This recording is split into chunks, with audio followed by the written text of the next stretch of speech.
Elon Musk, as all of you know, is somehow manages to be reinventing two industries, both of which we covered, popular mechanics, at the same time. The automotive industry with Tesla, which is the first company to really innovate the use of lithium-ion batteries in cars, and to launch a truly homegrown American automobile company, something that nobody has done in probably successfully in 50 years or more, and to really rethink how cars are built, what they mean, what they're and obviously how they operate. And then at the same time, in his spare time, running SpaceX, a company that is poised to really take over the lion's share of the work of moving astronauts and cargo to the International Space Station since the long overdue retirement of the space shuttle. So it's particularly exciting that NASA has shown the open-mindedness and vision to work with a private company and like SpaceX, and they will be working with others, but and I think that the efficiencies of entrepreneurial, hard-driving private company building a launch capability, and with the Dragon capsule engineering what will eventually be human-rated spaceflight capability, they're going to be able to do this at a fraction of the cost of what we've seen. And it's going to empower so much more capability to kind of restart a space program that's been kind of languishing in low Earth orbit for many years. Doing, the space station is very impressive, but certainly the reach and vision that I grew up with, that was embodied in a mission like Voyager, has not been totally absent. But I think we all share the sense that we should be and could be doing more. So I want to start off talking to you. Okay. So you launched a couple of internet companies. They did well. Where in the world did you get the idea you wanted to build rockets? Well, the reason for SpaceX is because I think it's important that we become a multi-planet species, and we were clearly not getting there based on the progress in the space industry, and so I started SpaceX to try to solve that problem.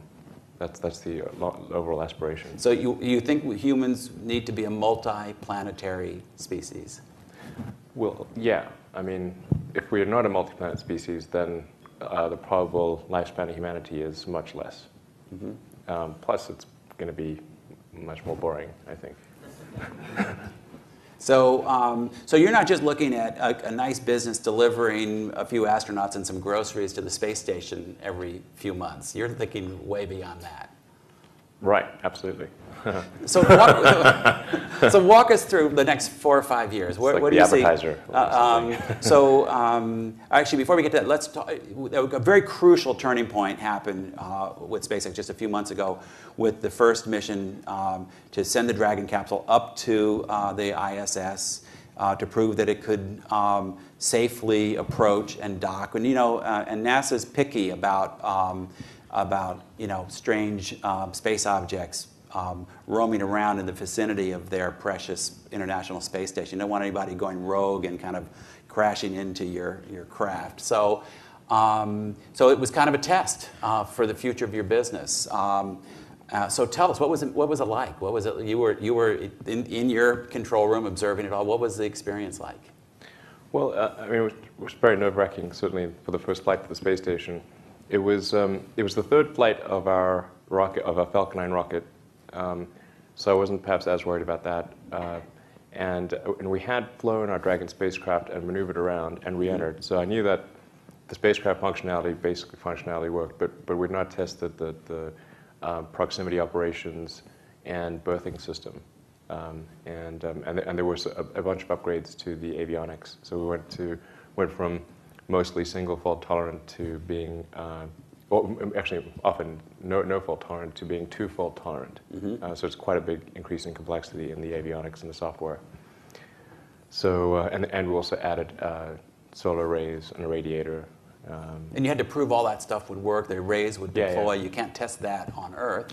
Right. You can sort of try to get a close approximation, but you can't get exactly what it's like to be in 0G.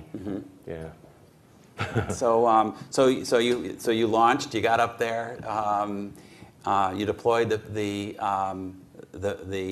solar array, and you had a little bit of a hiccup as you approached the space station. Nothing serious, but what was that like?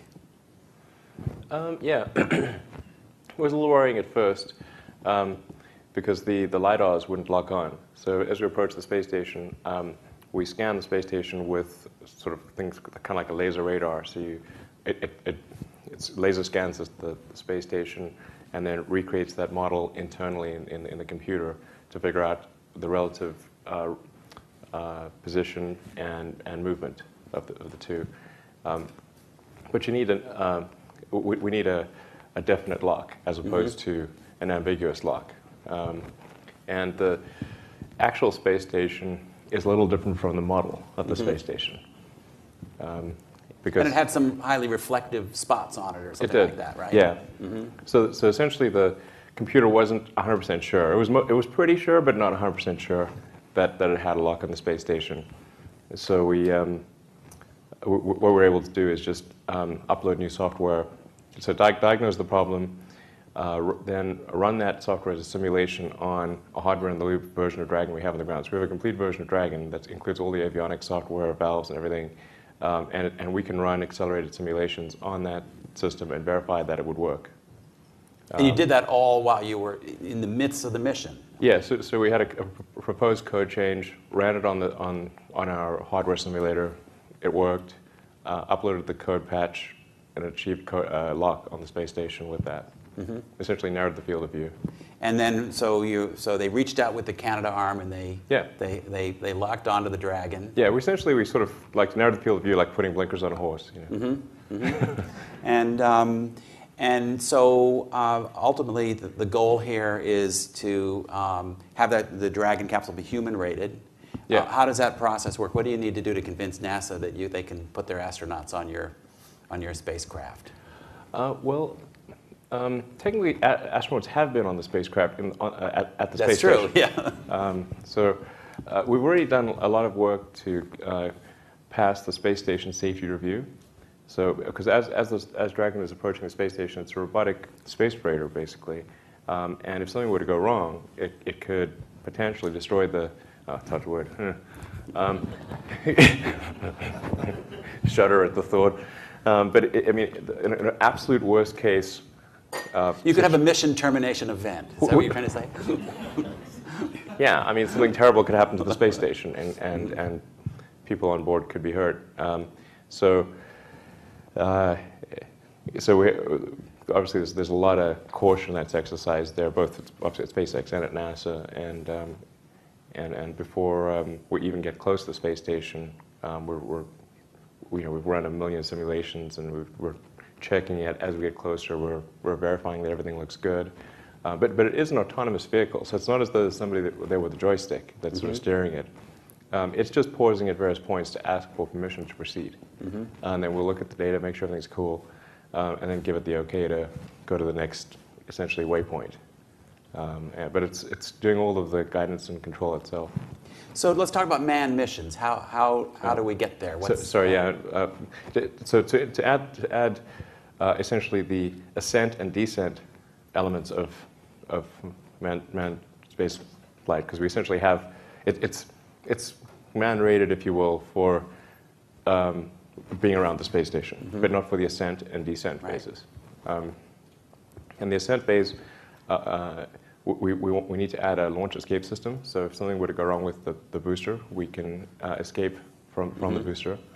And then we've got to also do some upgrades to the rocket to make sure it's as fault tolerant as possible, and for those parts where it's not really feasible to make it fault tolerant, that we've tested the living daylights out of it, and it'll have safety margins that are higher than a rocket that would carry a satellite. And typically, to rough rule of thumb, people aim for about a 25% margin on satellite mission and but a 40% margin on a manned mission above the expected flight loads. Okay.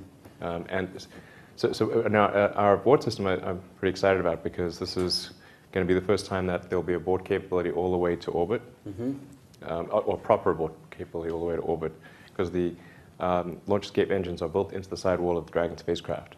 And they use the same propellant that would otherwise be used for on-orbit maneuvering. Because you either need to maneuver on orbit or you need to escape. You don't need to do both. Right. If you had to escape, you're not going to be doing any maneuvering after that. It's like one or the other. And as a result, we can avoid having the big solid rocket on the nose. And that has some real advantages because that big solid rocket's so heavy that you can't carry it all the way to orbit. So you usually have to discard it about maybe 3 minutes into the flight. So you don't have you don't have high acceleration escape capability all the way to orbit, but you will with Dragon. So that means you need enough power in those that even in the boost phase, if something is going wrong, for the Dragon to accelerate away ahead of in fact, the rocket.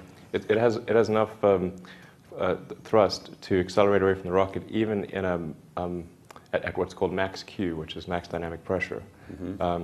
So even when it's sort of going somewhere about Mach 1.8 or so, and the rocket is sort of going full force below it, it still has enough thrust to actually get away from the rocket. Now, being a liquid rocket, we do have an advantage that we can turn it off.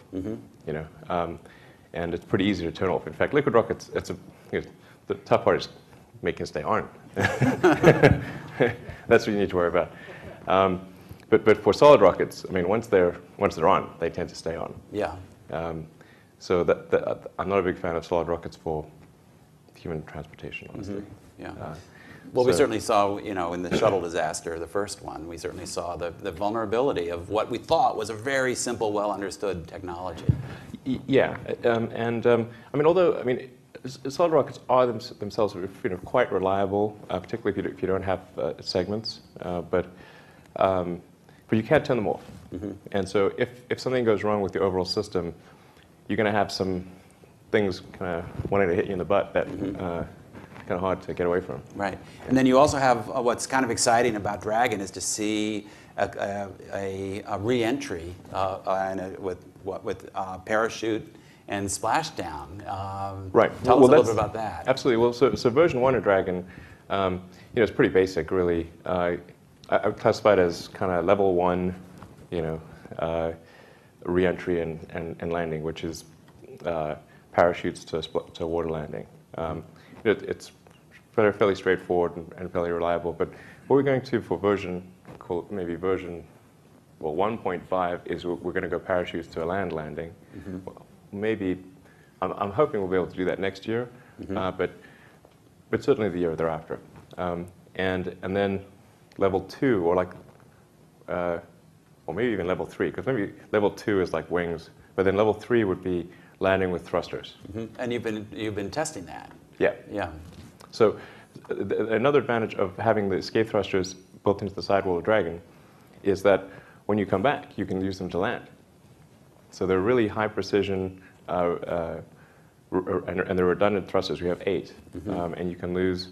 Well, if you lost the right 4, you could lose 4. But you can lose at least 1. Every other one. Yeah, they're in pairs. So, we've gone back and forth like, how do we make this better? But there's so many constraints to the system. But this is pretty good. You can lose one in any one of the engines and still be safe. And then we have parachutes as a backup on top of that. So, and the parachutes are redundant. So really, this should be. I can't think of a safer way to do it, honestly. Is to have redundant thrusters and redundant parachutes for landing. And then in a best case scenario, you can be really quite reusable because you can land propulsively just like they landed on the moon. And that sets you up for reuse quite well. So obviously you have a lot of plans for your company in terms of missions to space, some in conjunction with what NASA's needs and serving kind of as their delivery service, but also some launching satellites. But tell us, what is the business plan? I mean, 10 years out, where do you see, you're in business, where does the revenue come from outside of government contracts? Oh, well, I guess a lot of people aren't aware that of the 46 missions we have under contract, only 12 are for NASA. So the great majority of our missions are actually commercial missions, satellite launch missions. That's both for our Falcon 9 rocket and our Falcon Heavy rocket. And then we're hopeful that maybe Dragon could have some commercial use as well. So we're talking to some people, like there's a guy Bigelow who's wants to do a private space station, and that could be pretty cool, because then we could maybe deliver people to his space station, share costs with NASA, reduce the burden of NASA in that regard. I think so. Really, the general approach is like, what are the things that we can do to further the cause of space? And that's what we'll do. Now, some of those things are maybe not going to be the most commercially, they wouldn't be necessarily profit maximizing, but I don't really care, and that's why I'm making sure I maintain control of the company. Right. So you don't need to come back to your shareholders and explain, every decision every quarter. You can take the long view. Yeah. I mean, SpaceX is going to be a valuable company. But I think it's. I don't think investors. We have some venture investors. I don't think they're too worried about that. But there are different ways to run a company, and you can run a company where you're sort of really under the gun with each quarter, and you've got to make a lot of short-term optimizations, which makes it difficult to make big technology advancements, because some of those can take years to pay off, and so you're just at the wrong interval, wrong polling interval to make those big changes if you're beholden to things on a quarterly basis. Right. Now, and as I mentioned, this SpaceX is just one of your companies. In your other company at Tesla, you're also pushing technological boundaries a lot closer to home. We actually gave a breakthrough award to the original Tesla Roadster some years back, a truly revolutionary vehicle in that almost single-handedly changed the perception of electric cars. Right. And no question, given the growing sophistication of internal combustion gasoline engines. In fact, we'll see one tonight. It's a tricky market, and identifying the customers is tricky. But you recently launched with a lot of some very positive reviews from the automotive press, including Popular Mechanics, the Model S. Right. Tell us a little bit about the thinking behind the Model S. Sure. And there'll be one outside in front, by the way. So definitely, and something else, a real surprise. So tell us a little bit about that. So the goal of Tesla has been to change the people's thinking with respect to electric cars. People were operating under this illusion that an electric car had to be, let's say, aesthetically challenged. That's nice. That's a polite way to put it. Low performance, low range, and it kind of looked like a golf cart. And none of these had to be true. But I talk to people and say, look, these things don't have to be true, and you can have a long-range car. Physics is pretty obvious. It's like, what's the energy density of lithium-ion, and what's the energy usage per mile, and it's pretty straightforward. And people are like, oh, no, that can't work. And I was like, well, where's the error in the calculations here? These are pretty obvious. And yet, amazingly, people would refuse to they'd either ignore it or say, oh, it couldn't be done. Or, it's ridiculous. So we just decided to make a car, and that's pretty hard to ignore. Whereas discussions or PowerPoint are much easier to ignore. And it is. I mean, everything does work on PowerPoint, so that is to people. That there is reason for skepticism there. But having an actual car, and one that's fully homologated for use on the roads and meets all the safety standards and everything was really important. So we did that with the Roadster, and after the Roadster, then people say, oh, sure, you could make a small electric sports car. You couldn't make a real car, like a Mercedes or an Audi, or like that has all of the features and capabilities.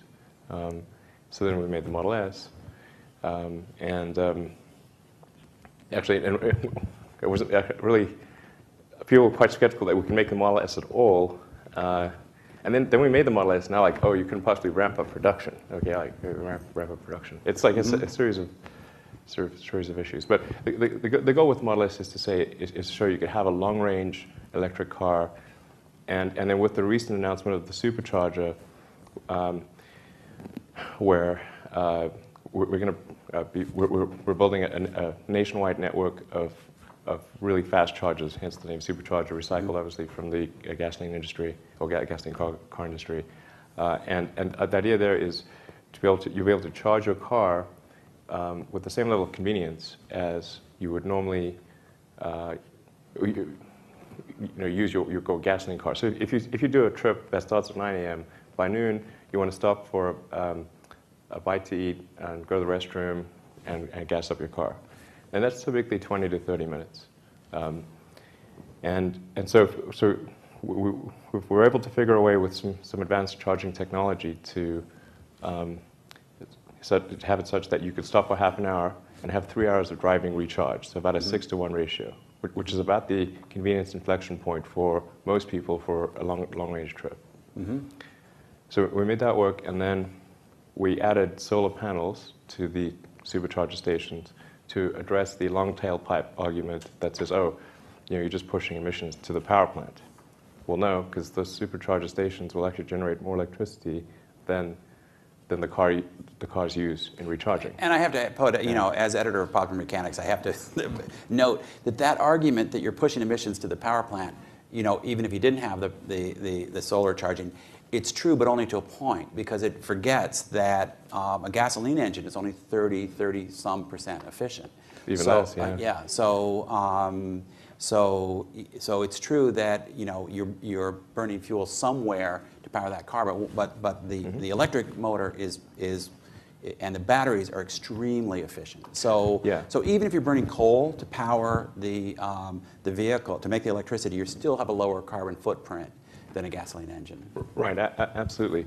And I'll address that exact argument and maybe elaborate on a bit on it. But with the supercharger, so it's basically the same level of convenience for doing long distance trips. We'll have it nationwide. We already have it throughout California, so you can drive anywhere in California using a supercharger. And it's going to have enough solar panels to generate electricity back to the grid on an annual basis. So that's how we're sizing them, so it'll be slightly energy positive. And then we're also making it free. So, I mean, it's not entirely free. Obviously, the cost of it is built into the cost of the Model S.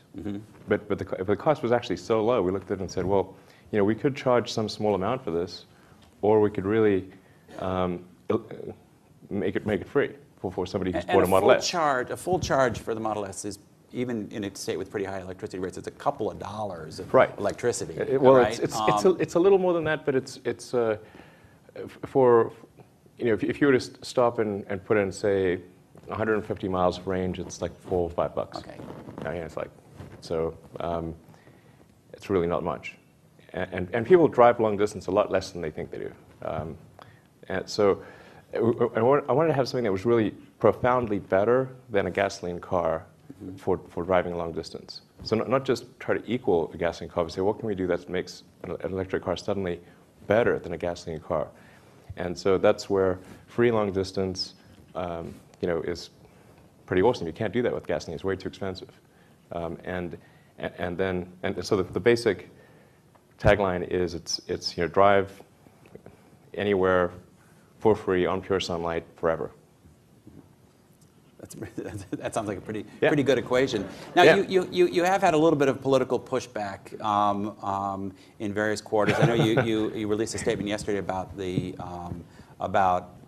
pace of paying back the Department of Energy loan that Tesla received, and you even got a little bit of a shout out last night in the debate of the sort that maybe I think you mispronounced our name and called us Tester or something. But yeah.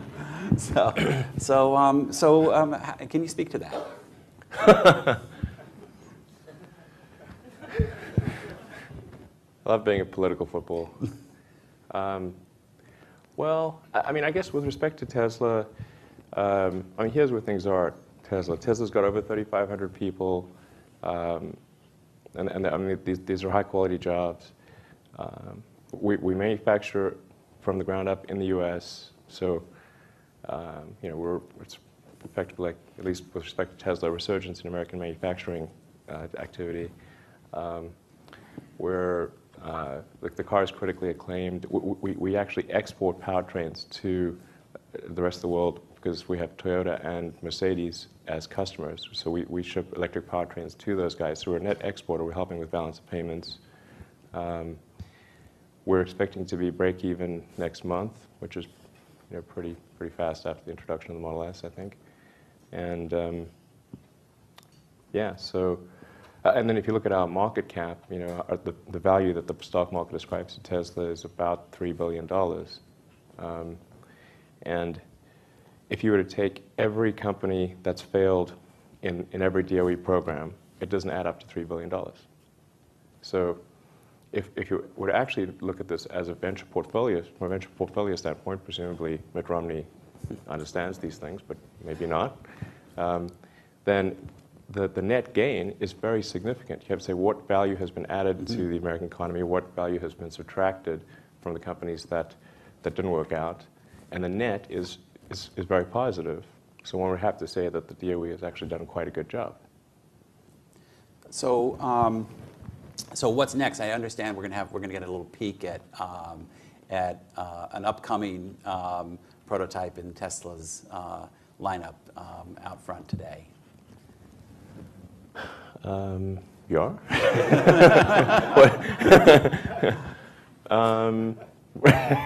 Wait. The X, I think, is. Yeah, absolutely. Although I should have just left you hanging, you might have revealed some great secret there. No, actually, would have made news. Right, we did unveil the Model X earlier this year. And the Model X is an SUV that's built on the same platform as the Model S. It's got a slightly longer wheelbase, but otherwise is on the same platform, and it's really addressing the SUV and minivan market. And it's got a unique innovation, which is a double-hinged gull-wing door on the side that's never been done before, I believe. Certainly hasn't been done in any production car. They're called the Falcon Wing because it looks kind of like, when both doors are up, it looks like a sort of Falcon dive. Which is worth, right there, worth buying the car. Right. I think it's the coolest door. It's the coolest door. As doors go, it's pretty cool. That's the reason it has to be a double hinge is because if you just made it a single hinge gull wing, the arc as it swings out too far and then too high. But as a double hinge, you can actually do this thing where it basically does this movement. So it's actually going almost straight up. And if you can physically fit between the Model X and another car, then you can open the door. And it's actually more convenient than a minivan door because minivan door, when that opens, it comes out and slides, so you can't get to the car from the rear. But in the Model X, you can when the door's open. That's neat. Yeah. So that'll be another one that's out front this afternoon before the evening event. So let's go back to Mars. When Joe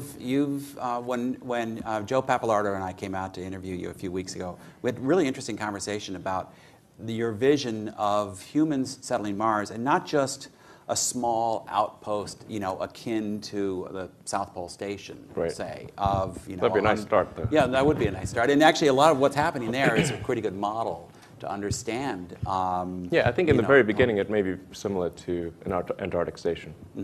But then eventually, you see large scale, actual human migration there. Tell us how you envision that. Yeah, absolutely. I think that's the thing we should be aiming for long term, is to create a self-sustaining civilization on Mars. I mean, that's the thing that will ensure that in the event of a calamity on Earth, civilization continues. The light of consciousness is not extinguished. Those seem like good things to me. So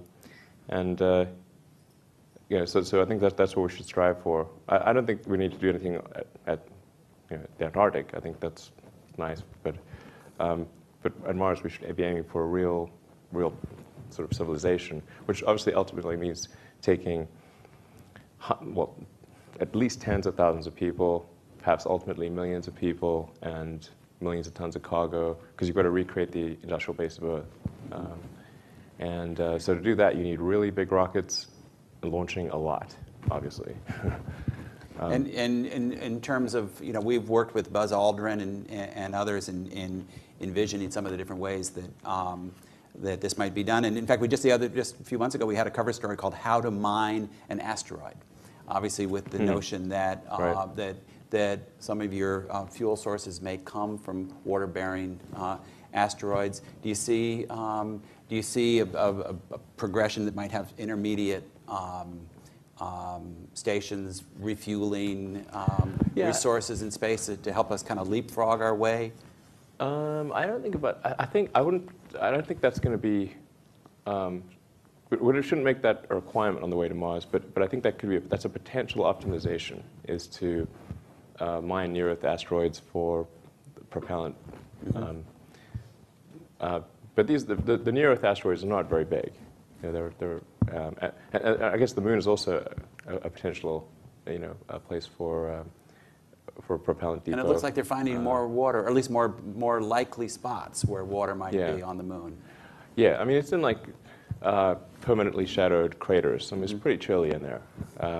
But you could mine the Moon potentially for water, and that could be you could have propellant depots on the Moon. But I think I'd liken it to like when the early colonies in the Americas were being established. I mean, and the early voyages of discovery. You kind of want to go there, and then if it turns out that having way stations makes that trip more efficient over time, then those people will build those stations. As soon as you got that destination, you got the forcing function, then you'll see people will do whatever seems sensible to make that better. I see. So you're saying get there and establish this as a desirable thing, and then some of that intermediary infrastructure might have there might be more of an impetus for developing that, instead of assuming that we have to do all these things over decades to create the capability. Right. You definitely don't need to have to mine asteroids to get people to Mars. You definitely don't need to do that. So I'd say that you should definitely, since it's incredibly hard to begin with, unless something needs to happen, I would toss it out and let people do it if it makes sense later, when you've got that forcing function of the trips between the planets. But I think the thing to do is to at least what I think we need to build really big rockets, and I think they should probably use methane, because that's the cheapest fuel, and then you can refuel methane on Mars by taking CO2 from the atmosphere, mining water ice. There's a huge amount of water ice on Mars, and get CH4 and O2. It's pretty easy. It's like basic Lego, and that's the way to go. And just make them real big and launch them a lot, and reusable. It must be reusable. This is important. So I'm gonna open the floor to questions in just a second, but you've said a number of times that at least in principle, you might even like to move to Mars yourself someday. Yeah, that'd be cool. And so what would it be like? I mean, what do you envision? I mean, so, what does the Mars resident do when he gets up in the morning? I don't know, lots of exploring, and I think you'd probably be working on building infrastructure on Mars and exploring and seeing all the interesting things, like Valles Marineris, like makes the Grand Canyon look tiny. It's kind of cool to go down that and check it out. So go to the top. Mountaineering? Yeah, Olympus Mons, which is pretty shallow gradient, but it's the tallest mountain in the solar system. So sort of exploring a new planet, I think, would be pretty interesting, and then building the infrastructure necessary to make life self-sustaining on Mars. So I'm going to open the floor to questions here. Yes, Seth. So a lot of the limitations with the current generation of electric cars come from the limitations of lithium-ion batteries. Have you seen any sort of promising next-generation battery chemistries you think could have some serious auto applications? Yeah, Well, first of all, I think if we had to, I think we could, with incremental improvements to lithium ion, I think we could turn the entire automotive world to pure electric. It gets the harder for airplanes because you need a higher energy density for airplanes, but certainly for cars, boats, trains, lithium ion could do it. And there are some sort of modest breakthroughs happening in lithium ion for example, change the anode from carbon to silicon. And there are some lithium ion chemistries like lithium sulfur that actually have really high density, sort of in the 400 to 500 watt-hours per kilogram range, versus current state-of-the-art lithium ion, which is about 250 watt-hours per kilogram. But that said, I do think there's a potential for a breakthrough in capacitors. Mm-hmm. In fact, that's what I was going to be studying at Stanford before I dropped out, was working on high energy density capacitors and leveraging the equipment that's been developed for advanced chip making and photonics to create something that's solid state with but precise down essentially at the molecular level, and see if the tens of billions of dollars invested in making really tiny circuits could be used to create an ultracapacitor with high energy density. And there are some companies, there was one company I know in particular, based in Silicon Valley. It's not eStore, in case people are wondering, that I think has the potential for breakthrough in that arena, and then that could be quite revolutionary. Yes, Josh. Just real quick, you seem to develop technologies that not only make breakthroughs for that field, but then you try to make it a better product than what exists out there. Going doors that go straight up, or the safest rocket I've ever heard of. What drives that philosophy, and how does that guide you in your future projects? Right. Well, if you're sort of a newcomer product, it's really not enough to just be as good as the incumbent product, because people are used to what they're used to. I mean, it's kind of, people are set in their ways. So in order to get people to change, you have to do something that's meaningfully better. That can't, that otherwise the gradient of change, the change with respect to time, that change is going to happen slowly. So if you want to happen fast, it's got to be obviously better. And that's why we've tried very hard with the Model S to create a car that's obviously better. And doing something like the supercharger. We could have said, oh, every time you use a supercharger, it's going to be $5, and then people would have to do some math to figure out, okay, well, what does that mean relative to, And it's like, it's free, and then people understand free. That's real easy to communicate. Yes. In terms of inspiring and motivating the young engineers that work in your companies, do you have a particular philosophy that kind of drives you well?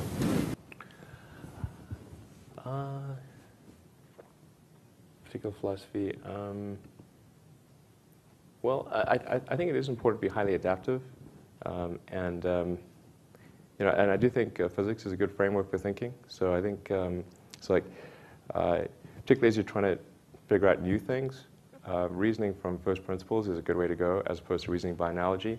I mean, it's computationally easier to reason by analogy, and if you try to reason from first principles all the time, you wouldn't be able to get through your day. But when you're trying to do something new and complicated, that is the way to do it, because analogies are necessarily imperfect. I mean, they're relying on things that have already occurred. So if you try to make something new, then it's not a great way to go. And reasoning first principles just really means boiling something down to the fundamental truths, or what appear to be the fundamental truths, and reasoning up from there. That's really what it means. And then having a good feedback loop. So you're seeing what happens and adjusting accordingly. And then I think it's important to be particularly alert to negative feedback. because people generally, particularly friends, they'll be reluctant to give you negative feedback because they don't want to hurt you. And the reason they're reluctant to do that is because most people are hurt when they get negative feedback. It's not an unreasonable expectation.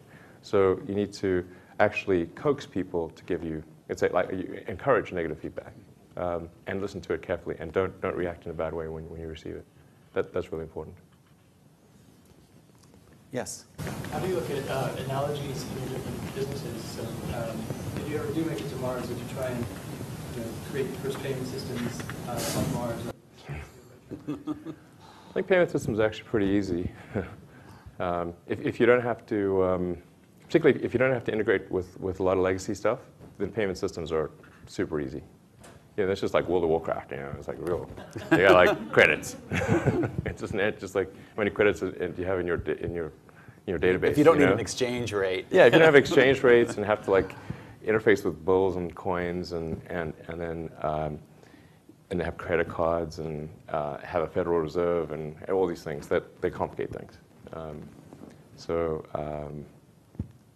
What PayPal really did was decomplicate things.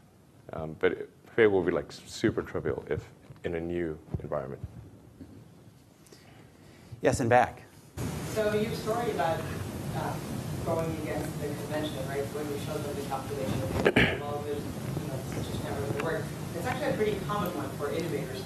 Yeah. Keep on hearing the story with anyone who's ever won anything major or made any breakthroughs. We're trying to convince the NSF, but they just weren't buying the idea. We're trying to convince. So how do we break out of the fear of going against the convention, right? Obviously, not every idea becomes the biggest breakthrough, right? How do you know that when everybody else disagrees with you, that that's the right thing to pursue? Well, You have to really believe it. yeah. Well, I think it's just like you need to show that it's physically possible. It's like, so you just need to make sure. Step one would be like just envelope it with physics and make sure you haven't done something that violates like conservation of energy or momentum or something like that, because then you're almost certainly wrong, even if somebody tells you you're right. Those things are pretty important. You got to just basically ensure that success is one of the possible outcomes. That's key. And then like often these things can be illustrated with some very straightforward equations. You don't need to get super complicated.